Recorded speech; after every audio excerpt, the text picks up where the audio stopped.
Hello दोस्तों, आज हम मीनिंग ऑफ बिल्स रिसीवेबल के बारे में जानेंगे, जिसको हिंदी में बोलते हैं प्राप्य बिल। अब इसको हम एक चार्ट के द्वारा अच्छे से समझेंगे, फिर एक एग्जांपल लेंगे और एंट्री के थ्रू इसको आसानी से समझेंगे। तो बिल्स रिसीवेबल क्या होता है, जैसे ये ये अपने चार्ट में वेंडर है। वेंडर कौन होता है? विक्रेता, जिसको यहाँ हम क्या बोलेंगे? ड्रॉवर बोलेंगे।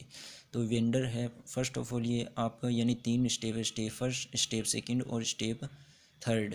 तो वेंडर जो विक्रेता होता है, ये इधर बायर और कस्टमर है। तो वेंडर है और सोल्ड गुड्स और सर्विसेज। जब vendor first of all first step क्या है कि जब वेंडर है विक्रेता बायर या कस्टमर बोल दो, बायर या कस्टमर को क्या बेचता है? गुड्स या सर्विसेज सेल करता है। उसके बाद में अब वेंडर को बायर से क्या है ये कैसे बेच रहा है? एक तो कैश पे होता है, एक क्रेडिट पे। यहाँ पे क्रेडिट पर बेच रहा है। कौन बेच रहा है? विक्रेता। वेंडर है किसको? बायर या कस्टमर को। तो सोल्ड गुड्स और सर्विसेज ऑन क्रेडिट, क्रेडिट पे ये सोल्ड कर रहा है किसको? बायर या कस्टमर को। अब उसके बाद जो वेंडर है वो ड्रोन करता है। ड्रोन लिखता है। क्या लिखता है? एक BR कि आपके द्वारा इतने पैसे देने हैं। जैसे कि इसने वेंडर ने बायर को 50,000 का माल सोल्ड किया है क्रेडिट पे।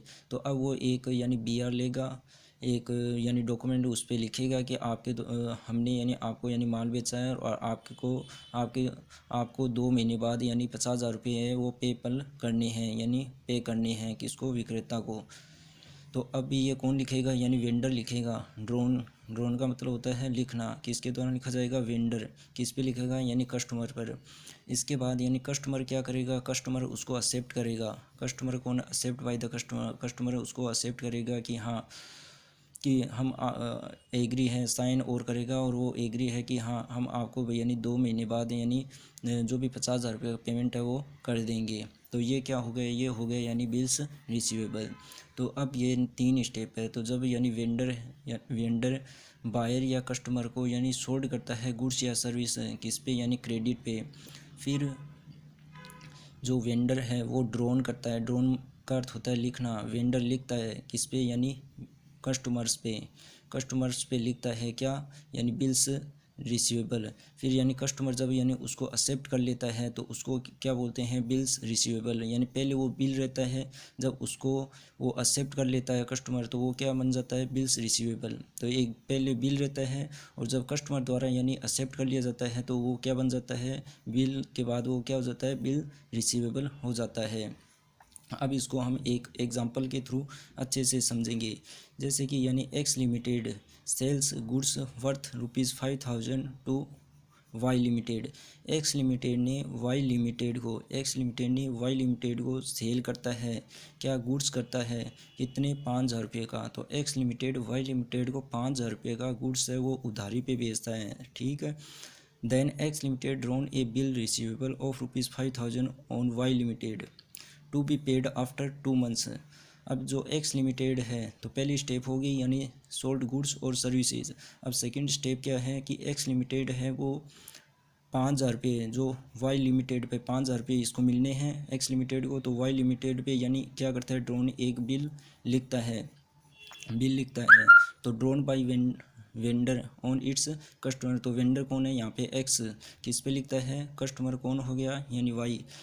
और ये कितने महीने बाद पेबल है? 2 महीने बाद। और ये इसको एक्सेप्ट कर लेता है। तो ये अब बिल से क्या बन गया? Bill receivable. अब इसकी हम जर्नल एंट्री देखते हैं।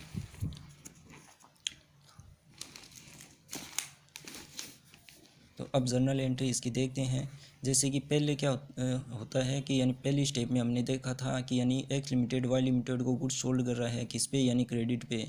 तो अकाउंट रिसीवेबल को हम ये भी बोल सकते हैं डेटर भी बोल सकते हैं या अकाउंट रिसीवेबल भी बोल सकते हैं। डेबिट कर देंगे और टू सेल्स को क्रेडिट कर देंगे 5,000 रुपये से। इसके बाद में जब ड्रॉविंग बिल्स रिसीवेबल, फिर जो एक्स लिमिटेड है वाई लिमिटेड पे 5,000 रुपये का बिल लिखेगा और वाई लिमिटेड है उसको एक्सेप्ट करेगा। तो अब क्या हो जाएगी एंट्री? एक्सेप्ट करने के बाद तो बिल्स रिसीवेबल डेबिट हो जाएगा और अकाउंट रिसीवेबल जो पहले से यानी डेबिट था अब वो क्या हो जाएगा, क्रेडिट हो जाएगा। इसके बाद यानी होनरिंग का मतलब होता है भुगतान। द बिल आफ्टर 2 मंथ्स, अब 2 महीने के बाद यानी जब बिल लेके बिल्स रिसीवेबल लेके यानी बैंक के पास आएंगे और बैंक यानी जब उसका भुगतान कर देता है, ठीक है, तो बैंक अकाउंट डेबिट हो जाएगा और यानी बिल्स रिसीवेबल है वो क्रेडिट हो जाएगा।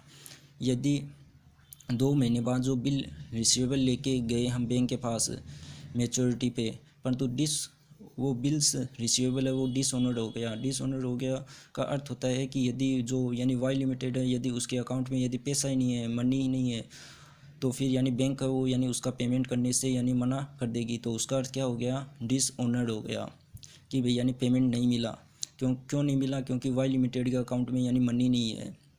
तो अब वापस हम क्या कर देंगे, जो अकाउंट रिसीवेबल है मीन्स जो डेटर का अकाउंट है वो वापस से डेबिट कर देंगे और जो बिल्स रिसीवेबल है उसको हमने जो यानी डेबिट कर रखा था उसको यानी क्रेडिट कर देंगे।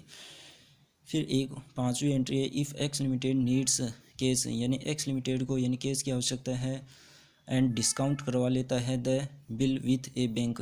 अब जैसे कि एक्स लिमिटेड को यानी केस की आवश्यकता है और वो 2 महीने का इंतज़ार वेट नहीं कर सकता और वो बैंक के पास जाता है, बिल को डिस्काउंट करा लेता है।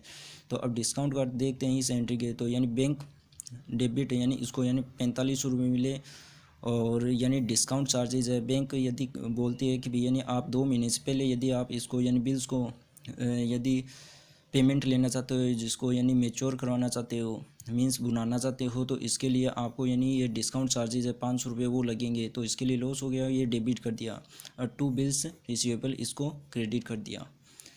थैंक यू, धन्यवाद।